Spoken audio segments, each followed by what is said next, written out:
Hi, it's Josh Marshall from TPM Media. It's Tuesday, April 22nd, 2008. In the last couple of years, we've had a distressingly large number of politicians, mainly Republican politicians, but now Democrats seem to be getting in on the act too.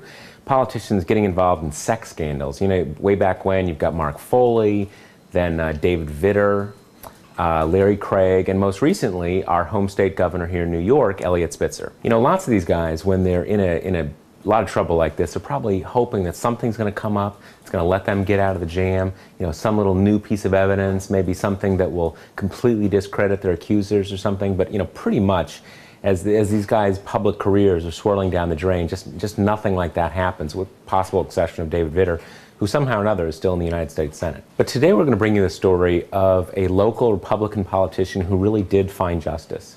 Now here's Bruce Barclay. He's the Republican County Commissioner of Cumberland County, Pennsylvania, or at least he was until quite recently. Here he is in happier times, spending a little quality time with Karl Rove, sort of a local player in the Republican Party. Now, despite being from Pennsylvania, Bruce wasn't bitter until this man, 20-year-old Marshall McCurdy, accused him of rape. Now, that's obviously a much more serious charge than any of these other sex scandal politicians were accused of. In each of those cases, the accusations came down either to no sex at all, or in one fashion or another, consensual sex. Now, on March 31st, police showed up at Barclay's house with a warrant based on McCurdy's accusation. And in the process of searching his home, they found out that he had a very high-tech surveillance system that he used to secretly videotape his sexual encounters with hundreds of men. Now, not only the surveillance system, obviously, but also the hundreds of videotapes of Barclay having sex with these hundreds of other men.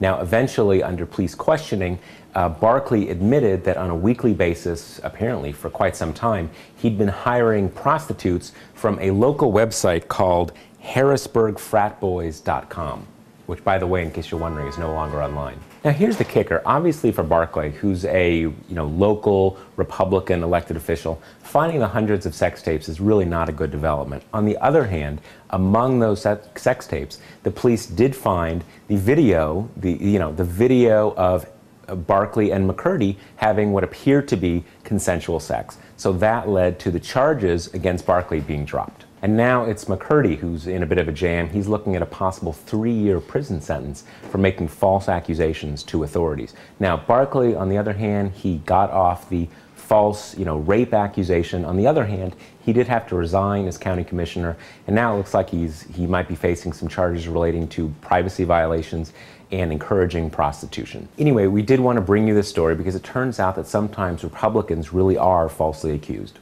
Now, quick change of topics, but still in the state of Pennsylvania. Today is the much-awaited Pennsylvania primary. The polls close at 8 p.m. tonight, and we're going to be bringing you live coverage of the results right here at TalkingPointsMemo.com. So join us here at 8 p.m. I'm Josh Marshall from TPM Media, and we'll talk to you tomorrow.